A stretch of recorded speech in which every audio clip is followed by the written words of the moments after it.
Morning! Welcome to Compliance Over Coffee. Beautiful sunny Thursday morning, but I think it's a bit chilly here in the north, so I've got a cardigan on. But at least it's blue skies and sunshine, so I hope it is where you guys are. This morning I wanted to talk to you about what information should you provide the buyer. And the reason that I've come up with this topic is because I was reading a report yesterday that there is a review going on of information that is provided, and apparently there's disparity, no surprise there, across the industry as to what level of information is provided. Now, the governance for this is the Consumer Protection Regulations, and basically it says that as an estate agency type business, we should provide all information relevant to the purchase, relevant to the sale, regardless of whether it's a sort of a negative or a positive, as dependent on who's paying your fees, I guess. But there's a lot of questions because there's no format laid down as to exactly what that information should be. So the powers that be are reviewing it and looking to come up with best practice guide, I guess you would call it. So I thought this morning I would cover with you some of the things that were discussed in the report and see what your thoughts were as far as sourcing agents doing this. And let's consider this not through an estate agent that you've sourced the deal, but you're direct to vendor. There's no estate agent involved. What your thoughts are.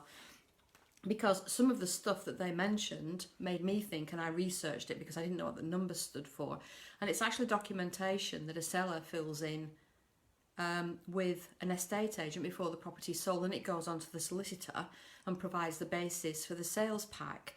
So I wondered from a sourcing perspective if we possibly are missing a trick in so much as we're not doing this with the sellers, and that might add to delays because then the solicitor has to get them to do it.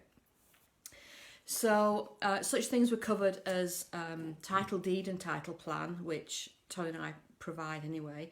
What's known as a TA6 form, and that's the seller's information form about the property, which if you've ever sold a property you complete for the estate agent. And then what's known as a TA10 form, and that's fixtures and fittings. Now these things I think used to form part of what was the HIP, which was the seller pack, for want of a better description. And I'm just wondering if as sourcing agents we don't do that, and yet an estate agent who went in and was working with a seller would do that and send those details on to the solicitor. So I thought that was really, really interesting. And of course the sole price is, do we as sources include what the council tax is? Never thought about it, to be quite honest, because personally I suppose if the investor's holding it they wouldn't be paying it, well, not once it's let anyway. But it's not something I've thought about. They mentioned a full EPC, which Tony and I also do. And they mentioned conservation areas, flood risk, and crime reports or safety reports, if you like, mobile and broadband supply, transport links, which as a source you should really do, leasehold information if it's leasehold, local schools, which we do provide, property type, plot size, floor area. So they were talking about all sorts of different things. But underneath the report there were some comments, and the comments were about such things as, I've called them local amenities, but someone that's buying them might not want that local amenity near them. And I wanted to tell you a little story this morning about such a tale, which emphasises about what information we gather and what information we hand over. So I just wanted to share it with you. And it isn't made up, it's for real. A young woman was purchasing her first property, I can't remember where, and it was a quintessential cottage in a, shall we say, a small town. And down the road, maybe 2 or 3 houses away from this particular cottage that was being sold, was a quintessential small town pub. And the young lady bought this cottage, it was a dream cottage, and a few months in realised that the pub had applied for extended hours to run late night entertainment, shall we say, at the pub. And she wasn't impressed about this, because if she'd have known about it, she wouldn't have bought it, because that negated why she was buying that cottage in that location anyway. And she took the estate agent to court and stated that it should have been released as part of the information about the sale of the cottage. She went to court and she won her case. And the reason being is this: when a pub or any other licensed premises applies for a licence extension, it's publicly searchable. So it's through the planning portal, and they ask for permission to extend hours, and there is a public record of it. And the estate agent involved could have searched those records and checked to see that that wasn't the case, and they didn't. That particular agent didn't think that that was pertinent information, and so didn't do it. And so the estate agent lost the case and had to pay compensation.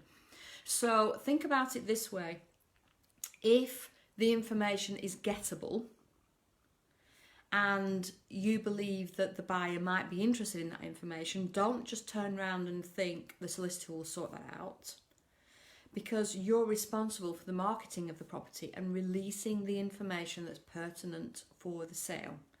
So please sit down and think about the level of information that you're providing, and also what information are you providing. For argument's sake, it could be that there could be heavy drug use or a drug issue in the area. Is that pertinent? Probably. If you were purchasing it to live in, would you want to know that? Ask yourself that. And just because something wouldn't bother you doesn't mean it wouldn't bother another buyer.